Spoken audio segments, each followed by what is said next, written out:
¿Quiénes son los peores jugadores de la historia de la NBA elegidos en la tercera posición del draft? Hoy vamos a verlo. Al igual que cuando hice el vídeo de las peores selecciones en el puesto número 2, sí que metí algunas menciones de honor, hoy realmente no las hay. De hecho, los últimos casos no es que me haya costado sacarlos, es decir, las últimas selecciones, ya sabéis que hacemos el top 10 desde la 10ª posición hasta la primera, hasta el que yo considero es el peor jugador elegido en el puesto número 3 de la historia del draft, pero al mismo tiempo sí que es cierto que esta posición, que este pick, el número 3, nos ha dado a varios de los mejores jugadores de la historia del baloncesto, una elección muy prolífica para muchísimos equipos. De hecho, Michael Jordan fue elegido con el pick número 3, o nuestro querido Pau Gasol también lo fue, pero eso, por supuesto, será para otro vídeo. En el puesto número 10 encontramos al pick más reciente de toda esta lista. Me refiero a Scoot Henderson, un jugador que cuando grabo este vídeo, a finales de noviembre de 2025, todavía no ha debutado en su tercera temporada en la NBA, su tercer año con Portland Trail Blazers, pero evidentemente es un jugador que ya se está quedando muy lejos de las enormes expectativas que había depositadas sobre él, porque recordemos, Scoot Henderson, muchos le catalogaban como el mejor jugador de la clase del 2023, que evidentemente el número 1 del draft y el mejor jugador es Victor Wembanyama, pero en segunda posición que nos encontrábamos a Brandon Miller.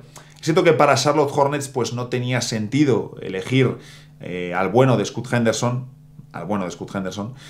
porque ya tenías a LaMelo Ball en tu equipo y eso hubiese sido pues, un acto tranquilamente de terrorismo. ¿Qué ocurre? Scoot Henderson sigue siendo un jugador muy joven, de acuerdo, cuando grabo no ha cumplido todavía los 22 años, está cerquita de hacerlo, pero todavía no los ha cumplido. Y lo cierto es que hablamos de un jugador que, bueno, como os digo, está lesionado cuando estoy grabando, pero en Portland, que de momento es que ya en su segunda temporada una cuestión para mí bastante peligrosa es que ya le vimos quedarse catalogado como jugador de banquillo. Creo que lo que más destaca es a nivel atlético, a nivel de explosividad, porque como base no es un jugador especialmente maravilloso en las lecturas o en el entendimiento del juego, es muy joven, la vida puede dar muchas vueltas y puede que todo esto lo vaya corrigiendo y mejorando con el paso de los años. Pero como base, a mí no me termina de encantar. Es cierto que con el tiro de 3 ha mejorado, pero tampoco es una gran amenaza y tenemos que darle tiempo para comprobar cómo va en ese aspecto. Y lo mejor que tiene, que es su capacidad atlética, tampoco la utiliza para ser un gran finalizador cerca del aro, por ejemplo. Entonces, bueno, a mí es un jugador que me deja bastante frío, que me deja bastante gris con todo el despliegue atlético que puede realizar. Y como os digo, que se está quedando evidentemente muy lejos de las expectativas que había con este chico. ¿Qué ocurre? Además, también en Portland, que por ejemplo ahora en la actualidad, ya os digo, es que es una elección muy reciente y no lleva nada en la liga, pero tiene, por ejemplo, siendo la posición también más débil del equipo de Portland, tiene a Jrue Holiday en el puesto de base y tiene a Shedon Sharpe, que en el perímetro de los Blazers se la ha comido claramente y es la referencia de Portland en el joven perímetro. Recordemos que Scoot Henderson llegó como ese rayo de ilusión y esperanza a Oregón después de la salida, o coincidiendo con la salida de Damian Lillard. Entonces, bueno, pues evidentemente muy decepcionante, ¿no? El tema de Scoot Henderson. En su draft, evidentemente, dominado por la presencia de Victor Wembanyama. También la figura de Brandon Miller con el número 2, que a mí es un jugador que a nivel técnico y estético me alucina, pero también muchos temas de lesiones. Scoot Henderson y luego, sobre todo, en el pick número 4 y en el pick número 5, los Thompson, Amen y Ausar Thompson. Yo me imagino el equipo actual de Portland con Amen Thompson en lugar de Scoot Henderson, y a ver, encajaría perfecto porque a ellos les encanta la gente grande, atlética, que defiende y que no tira, por lo tanto, y que juega muy bien al baloncesto, todo hay que decirlo. Así que hubiese sido, vamos, un encaje de auténtico libro el de Amen Thompson con Portland. La elección de Scoot Henderson tenía todo el sentido del mundo y más con la salida de Lillard, pero evidentemente es una que está decepcionando muchísimo y que, aun siendo reciente, tiene toda la pinta que se va a quedar muy lejos de las expectativas, incluso aunque Scoot Henderson haga una carrera larga en la liga, que me sorprendería que no la hiciese, que no estuviese bastante tiempo en la liga, pero con que sea un 60% de lo que se esperaba y se convierta en un journeyman y pase por muchos equipos, ya estaría decepcionando. En el puesto número 9 tenemos a la tercera elección del draft de 1985, el bueno, iba a decir ya Benoit, el bueno de Benoit Benjamin, un jugador al que yo no conocía tanto. He estado investigando para este vídeo, he estado viendo bastantes vídeos de él, Y creo que es un jugador que durante bastante tiempo fue servicial, útil, que tuvo algunos momentos incluso de aportar a algún proyecto competitivo. Pocos, pocos. Tiene en su contra el hecho de que su draft es uno muy, pero que muy potente, como es el de 1985, ahora le echamos un ojo. Un jugador que, aunque ahí no salgan todas las camisetas, os aseguro que son muchas, pasó por bastantes equipos, se convirtió en un auténtico journeyman de la NBA y un jugador que se quedó lejos de las expectativas que había depositadas en él, en ser un jugador grande, un big man defensivo que pudiese aportar en diferentes facetas del juego y que le diese solidez al juego interior de los Clippers.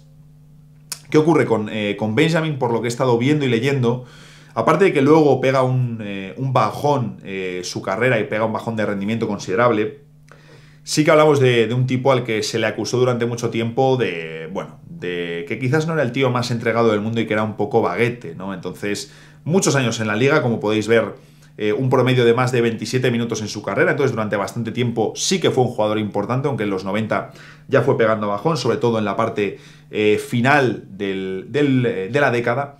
Pero claro, en contra de Benjamin, el amigo tiene que el draft de 1985 es uno especialmente fantástico y maravilloso. Aquí tengo marcados los jugadores, ¿de acuerdo?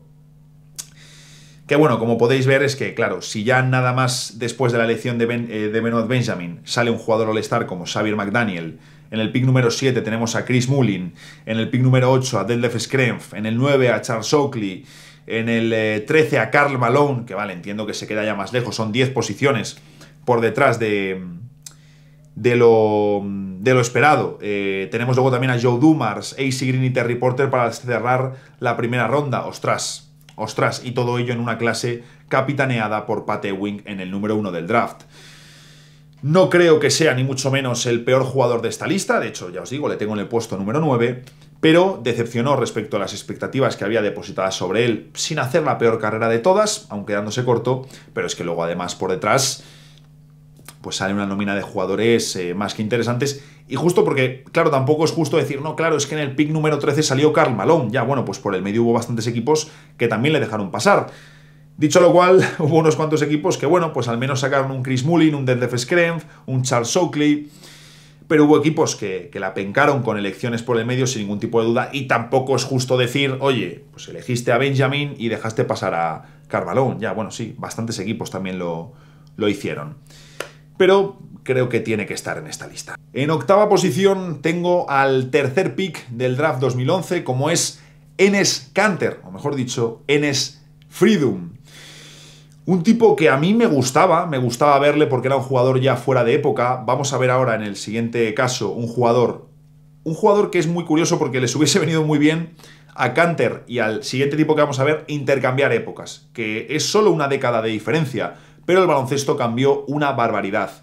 Creo que Kanter, 10, 15 años antes, hubiese podido tener una carrera mucho más larga y ser un jugador muchísimo más útil en la NBA, no tengo ningún tipo de duda. Pero aunque tuvo algunos momentos, incluso tuvo un año con Portland en playoffs, que en general Portland sorprendió, pero que Kanter aportó muy bien a ese equipo, un equipo muy limitado, pero donde el turco sumó, creo que sí que es evidente que, bueno, es que para empezar estuvo bastante poco tiempo en la liga, porque con 28, 29 años ya juega su última temporada en la NBA, en el último curso teniendo menos protagonismo con Boston Celtics, juega apenas 35 partidos, 12 minutos por encuentro.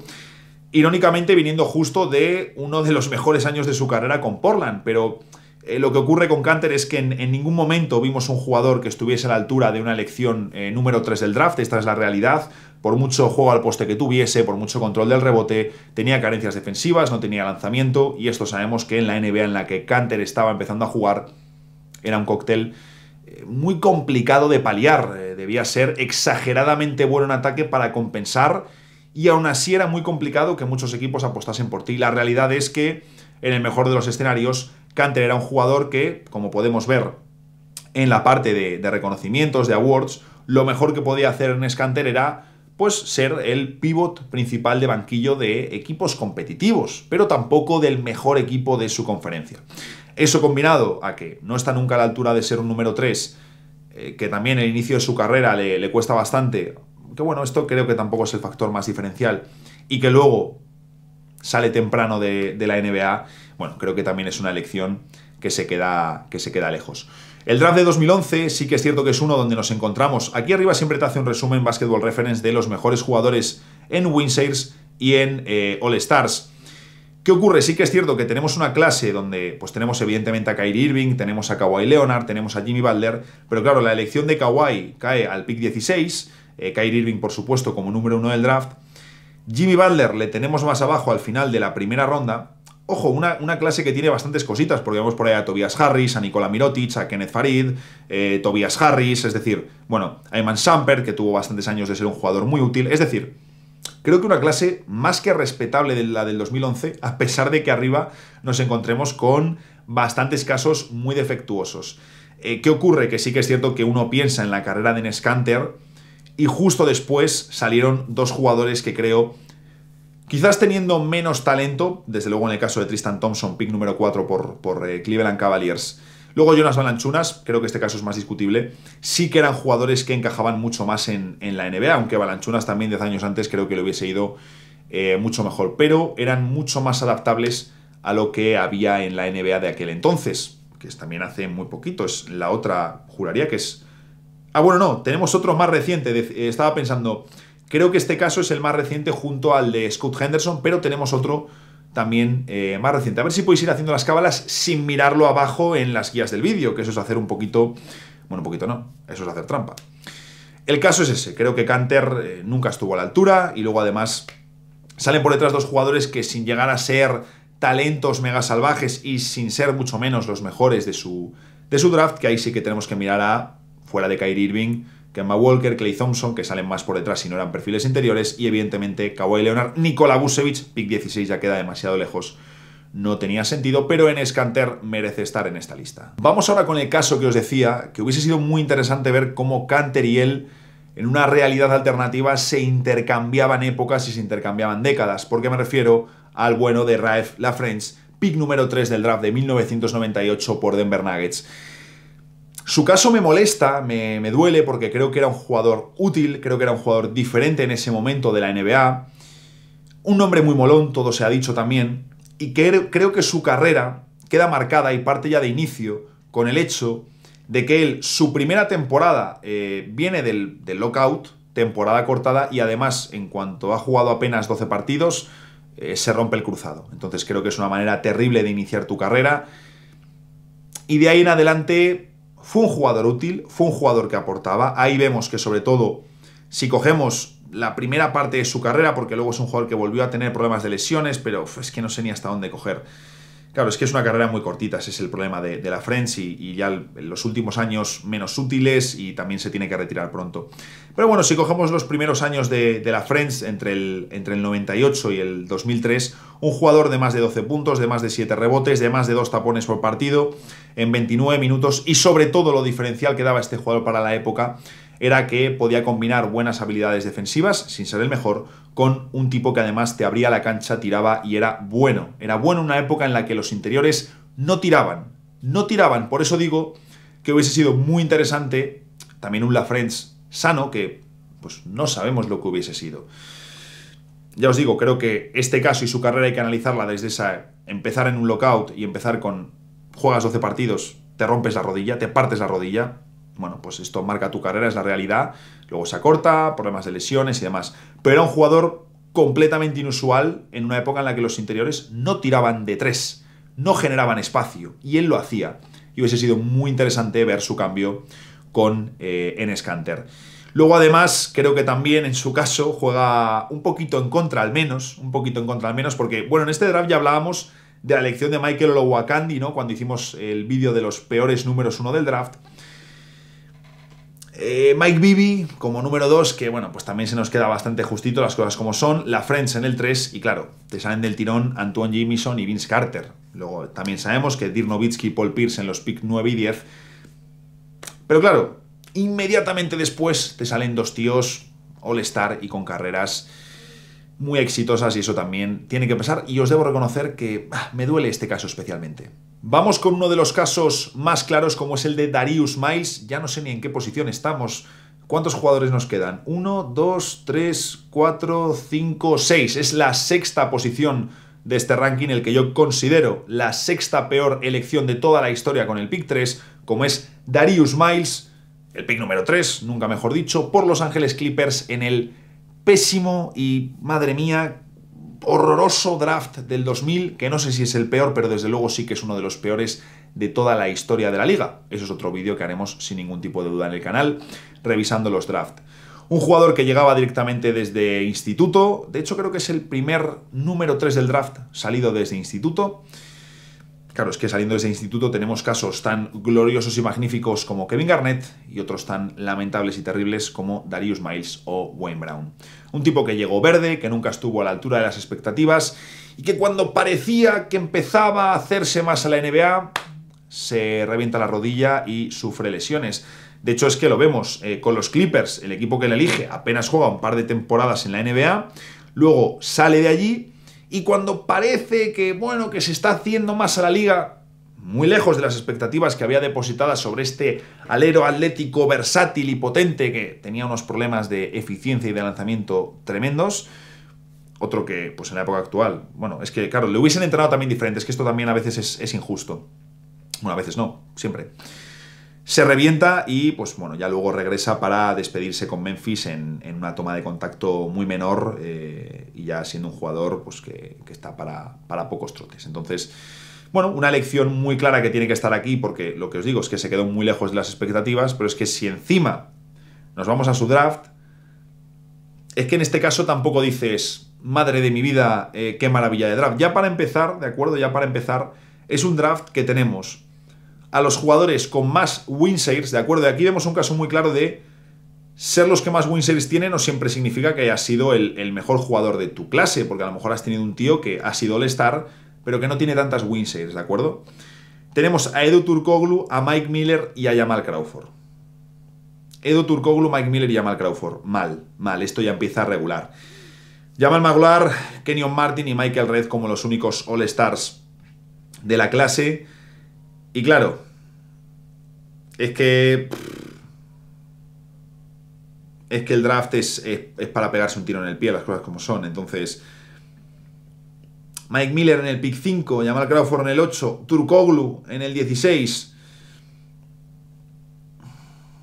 Es un draft muy feo. En el puesto número 5 tengo a la tercera elección del draft 2008 por los Minnesota Timberwolves y traspasado a Memphis Grizzlies. Madre mía, la bala que esquivaron los Timberwolves, el amigo O.J. Mayo. Y precisamente ese traspaso, que ahora lo vamos a comentar, creo que hace del caso uno más llamativo e interesante.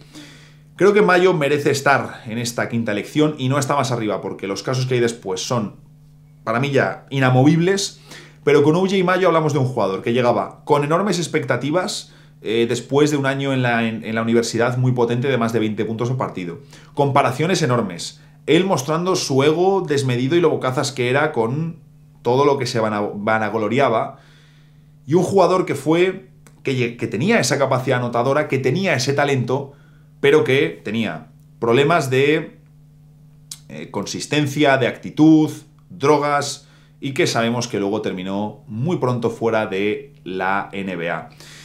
O.J. Mayo, un tipo que podría haber hecho una carrera mucho mejor, pero aquí sabemos estos ejemplos de, oye, no es solo que seas un gran talento, sino que estés dispuesto a trabajar, a tener unos buenos hábitos y a querer ser un verdadero profesional. Y esto, evidentemente, pues O.J. Mayo no lo ejecutó. Un jugador que los años que estuvo en Memphis, pues nos mostró esa capacidad anotadora, pero era un tío ineficiente y un jugador que cuando luego le sacabas de los equipos en los que era protagonista, esos equipos se volvían mejores. Entonces, esto para mí es un gran indicativo. Memphis, Dallas de forma muy breve y luego un último intento con Milwaukee antes de salir de la NBA por este tema de drogas. Vamos, tiene que estar en la lista sí o sí. ¿Qué ocurre? Que luego además su caso es más sangrante porque si uno revisa aquí la parte de transacciones, nos encontramos que después de ser elegido por Minnesota en la tercera elección del draft, se da un acuerdo, un intercambio entre Timberwolves y Memphis Grizzlies, en el que los Grizzlies traspasan la elección de Kevin Love. Hay más piezas por el medio, Marcos Jaric, Antoine Walker, Brian Cardinal, Mike Miller, pero un intercambio centrado en O.J. Mayo y Kevin Love. Claro, encima del draft de 2008, no hablamos de un draft poco interesante, liderado por Derrick Rose. Michael Beasley, por cierto, en segundo lugar, no me entró, tampoco pensé en él, me doy cuenta cuando hice el vídeo de las peores selecciones del pick 2, pero es que ahí había mucha competencia. Ahí había mucha competencia, hay que reconocerlo. Y bueno, en este caso hablamos de que inmediatamente después de OJ Mayo salen Russell Westbrook, Kevin Love, Danilo Gallinari, Eric Gordon. Obviamente ya de Gallinari y Gordon hay varios escalones por debajo, pero han seguido siendo jugadores más útiles e interesantes que OJ Mayo. Joe Alexander y DJ Agustín. Bueno, es que DJ Agustín ha hecho mejor carrera que OJ Mayo. Y Brook López con el pick número 10. Claro. Si Memphis Grizzlies te hubiese elegido a Kevin Love en 2008, no sé cómo hubiese sido la película, pero Kevin Love y Marc Gasol, ¿cómo suena? En el puesto número 4 vamos con la tercera elección del draft 2015, así que sí, aquí sí tenemos al jugador más reciente junto a Scoot Henderson, y en este caso sí que es reciente y ya sentenciado, porque Scoot Henderson tiene años por delante, ojalá progrese, de verdad. No le deseo yo ningún mal a ese chico.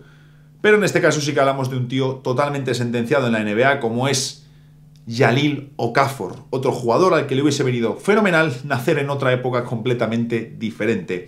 Elegido por los Philadelphia 76ers, que lo cierto es que es un día también, da para vídeo del draft, revisar las selecciones durante los años de The Process, porque me cago en la leche, por ejemplo, Okafor y Nerlens Noel escuecen y saben muy pero que muy mal. Un jugador de muchísimo talento, nadie lo discute, una capacidad de anotar impresionante, un tipo maravilloso y delicioso a nivel técnico y al poste, pero fuera de época totalmente para la NBA y para muchas competiciones en las que también ha defraudado. Luego es cierto que cuando ha ido a otros sitios que no sea la NBA, ha dejado un sabor de boca diferente, pero con los mismos problemas, sobre todo la defensa, que es el gran problema que tenía Jahlil Okafor. Tuvo un año rookie donde enseñó bastantes cosas, donde decías, ostras, este chico, pero no había hueco para él en Filadelfia ni en la NBA, esa es la realidad. Fue cayendo en picado de forma salvaje, fue perdiendo protagonismo, es que además se ve en el número de partidos que disputa, va bajando muchísimo su caudal de encuentros. Una última oportunidad con unos Indiana Pacers que le prueban de forma muy breve en un partido 3 minutos, ya ves tú, intentando regresar de todas las maneras posibles, pero Jahlil Okafor completamente sentenciado. Aquí no hablamos de un tema de lesiones, no, simplemente que tu conjunto de habilidades no pega ni con cola con el baloncesto que se está disputando hoy en día en la NBA, es que no hay más historias. Coincide además con que el draft 2015, que es un draft bastante interesante, bastante potente, no es tampoco, bueno, en el pick número 4 sí que sale un jugador que hubiese encajado mucho mejor en Filadelfia, como es Kristaps Porzingis. Evidentemente sí que hubiese tenido muchísimo sentido, de nuevo, con el periódico del lunes, todos lo sabemos. Es cierto que luego aquí se vienen unas selecciones muy duras: Mario Sonia, Willie Cauley-Stein, Emmanuel Mudiay, Stanley Johnson, Frank Kaminsky, Justice Winslow. Bueno, decepcionaron muchos, por no decir todos. Miles Turner, Trey Lyles y sobre todo Devin Booker. ¿Qué ocurre? Los dos mejores jugadores de esta clase, Karl Towns había salido antes, Devin Booker queda muy lejos, D'Angelo Russell había salido antes, Miles Turner queda muy lejos. El único que tenía sentido, que sí que encaja y que hace que la elección quede peor, es la de Porzingis, pero es que ya vimos incluso a los aficionados de los Knicks abucheando cuando eligieron al letón. De nuevo, a toro pasado es muy fácil, pero la elección de Jahlil Okafor merece estar aquí porque no hablamos ni de lesiones, ni de drogas, no. Jugador que tenía unos problemas defensivos salvajes y que no encajaba en la NBA en la que estaba. En el pick número 2 tenemos un caso muy pero que muy interesante, como es el de Dennis Hobson, pick número 3 por los New Jersey Nets en el draft de 1987. Voy mirando como un lado y a otro porque aquí tengo donde estoy grabando el vídeo y aquí a mi izquierda, que claro, si yo miro para acá, que es donde estoy viendo la página de Basketball Reference, parece que miro fuera, entonces por eso intento mirar aquí, aunque lo tengo en más pequeñito. El caso de Dennis Hobson me parece uno interesante, es un clarísimo fracaso del draft, esto es así. Un jugador que venía de 2 últimos años, juraría que en Ohio State, a un nivel brutal, y que venía a ser el jugador que necesitaba New Jersey Nets para relanzar el proyecto y para ser un poco el líder perimetral, esa máquina de hacer puntos y el talento natural que echaban de menos en el perímetro. Carrera muy cortita, como podéis ver, de Dennis Hobson.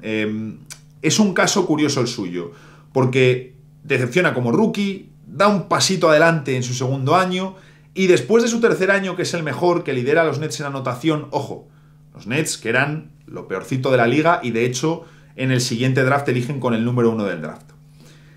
Pero se lo quieren quitar de encima. Se lo quieren quitar de encima tanto el entrenador, con el que no tenía una buena relación y que no veía en él un jugador para liderar un proyecto y que había decepcionado como número 3 del draft, ya había hecho 3 temporadas con los Nets, y tampoco lo veían en la ejecutiva. Es que la ejecutiva de la franquicia se lo quería quitar del medio. Se lo quitan y traen a un jugador más veterano, más hecho, que de hecho juega la última temporada de su carrera con los Nets, porque querían que el equipo recibiese un refresco. Tenían ese número 1 del draft y no tenían miedo en cortar aquello que no les había salido bien. Claro, he estado viendo una entrevista en la que Hobson dice, no, claro, es que estaba haciendo lo que esperas de un jugador joven, progresar cada año. Bueno, a ver, eso no creo que sea lo que esperes de un número 3 del draft que viene de brillar en sus 2 últimos años en la NCAA. ¿Qué ocurre en el caso de Hobson? Que es cierto que él va progresando, pero sigue siendo ineficiente como anotador, no tiene habilidades de playmaker y tampoco estaba destacando una locura como anotador. ¿Y qué le sucede? Que le traspasan a los Chicago Bulls. Te traspasan a unos Bulls donde tienes a Michael Jordan de escolta titular. El puesto de base está ocupado. En esa entrevista Hobson cuenta que a él le prometieron que Jordan iba a jugar más tiempo en el 1 y que por eso iban a jugar juntos, que era una apuesta de los Bulls, que querían tal, pero que él cuando se lo contaron no se lo creyó. Que el propio Jordan se abarató un poco la ficha para poder hacer hueco a Hobson, que pagaron varias segundas rondas por él y demás. Llegó a los Bulls y como podéis ver, pues es cierto que él juega una temporada completa donde, pues oye, el único logro de su carrera destacado, que es que gana un anillo, pero luego juega media temporada en la que tiene todavía menos protagonismo, porque en su primer año con los Bulls juega 12 minutos por partido, pero en la siguiente temporada apenas juega 2 partidos, 5 minutos de media, le dan puerta, le mandan a Sacramento Kings, y ahí pues tiene un tramo de temporada, o bueno, mejor dicho, 70 partidos de temporada, no un tramo, en el que pues oye, promedia 11 puntos por partido y 3 rebotes. Ok, no está mal, no es ninguna locura, lo hacen 19 minutos por partido.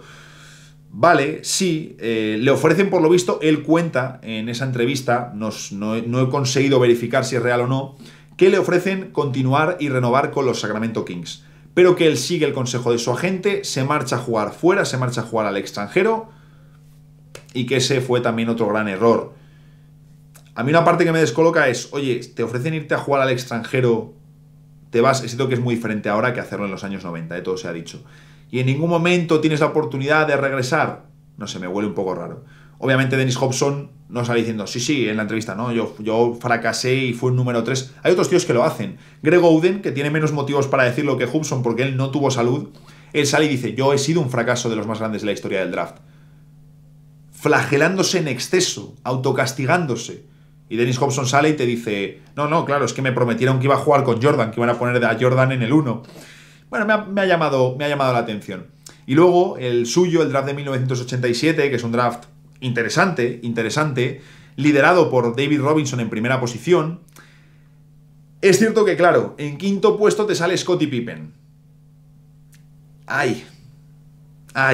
En el pick número 7 te sale Kevin Johnson.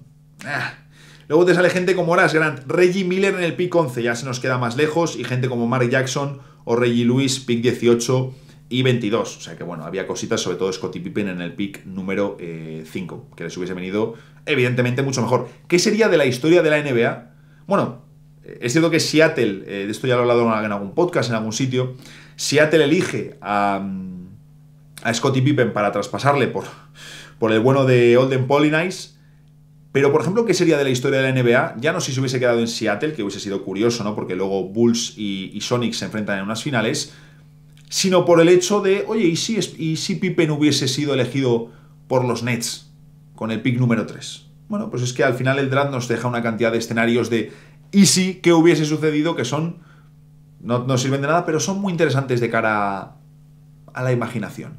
Entramos en el top 2 y en la segunda peor elección con el número 3. Aquí creo que tanto en la segunda como en la primera posición no va a haber debate. Me refiero en este caso a Adam Morrison, la elección número 3 del draft 2006 por los Charlotte Bobcats, iba a decir Charlotte Hornets ya por la costumbre. Pero bueno, aquí sí que hablamos de un fracaso clarísimo. Es cierto que también, y lo vemos ahora, bueno, lo veis ahí, ¿eh? 2 títulos de campeón, no es tontería. Bueno, os digo lo que jugó con los Lakers. Bueno, claro, aquí solo sale un año, entiendo que el otro año ni siquiera tuvo minutos, pero en 2010, 2 partidos con 6,5 minutos de media, os podéis imaginar. ¿Qué ocurre? Adam Morrison es un tío que llegaba con un hype brutal desde la NCAA. El último año promedia una barbaridad de puntos, gana el título de la NCAA, llega con unas comparaciones salvajes, ven en él el nuevo alero blanquito anotador, con técnica, que he leído algunas comparaciones incluso a nivel Larry Bird, cosas así, y es un tío que ya como rookie decepciona muchísimo. Decepciona muchísimo. Como novato Adam Morrison, se queda muy lejos, tiene problemas de defensa, tiene problemas a adaptarse al ritmo atlético de la NBA porque le falta atletismo, más ineficiente de lo que se pensaba, y luego además tiene el problema de que antes de su segunda temporada sufre una grave lesión y se pierde todo el año. Entonces esto también creo que si a lo mejor se hubiese podido adaptar de alguna manera, esa lesión le mata y acaba con su carrera. De todos modos, yo viendo vídeos de este jugador en su año rookie, uno no piensa que vaya a ser un gran jugador en la NBA. Así de claro. Lakers hace el traspaso de Shannon Brown por este jugador. En Lakers tiene un papel completamente residual, está a un par de añitos, no juega nada y se marcha. Si es que no hubo más, es que fue un fracaso tremebundo. Y claro, el draft de 2006 es muy gracioso porque ya vimos el otro día el caso de Andrea Bargnani, uno de los peores números 1 de la historia del draft, LaMarcus Aldridge con el 2, Adam Morrison con el número 3. Es decir, este draft tiene a uno de los peores número 1, a uno de los peores número 3, y os diría que también a uno de los peores, tuvo alguna temporada más salvable, pero uno de los peores números 4, al menos también de la historia reciente, como es Tyrus Thomas, que creo que lo más reconocible que tenemos en su carrera es tanto el traspaso de LaMarcus Aldridge como un matazo que le hace LeBron James. Y sabemos que, bueno, si luego te sale Brandon Roy, Rudy Gay, J.J. Redick, pero los mejores jugadores de la clase, Rayon Rondo, por aquí tenemos Kyle Lowry, el propio Shannon Brown, ¿no?, que luego es el que traspasan por Adam Morrison, ya se quedan demasiado abajo, pero lo dicho, Adam Morrison tiene que estar porque es ya no solo uno de las peores selecciones en el pick 3, sino una de las peores selecciones de la historia del draft. Y para terminar, la peor elección de la historia del draft, con el pick número 3, y también una de las peores selecciones de la historia del draft, uno de los mayores fracasos, Chris Washburn, pick número 3 de 1986 por Golden State Warriors. Tuvieron años duros los Warriors, de elecciones complicadas. Además, este draft 1 bastante dramático, ahora lo veremos, pero seguro que muchos ya habéis caído en el motivo. Para empezar, como podéis ver, una carrera muy cortita, con un protagonismo muy escaso. Alguno puede pensar que por lesiones, y es cierto que hubo lesiones, pero es un jugador que recibió un baneo de por vida de la NBA por tema de drogas. Hubo 3 strikes y al tercer strike le dijeron: vete por favor, cierra la puerta y no vuelvas. Claro, ¿hasta qué punto cuando un jugador tiene lesiones graves, pero hay por el medio temas de drogas, malos hábitos y demás, hasta qué punto uno no es la consecuencia de lo otro?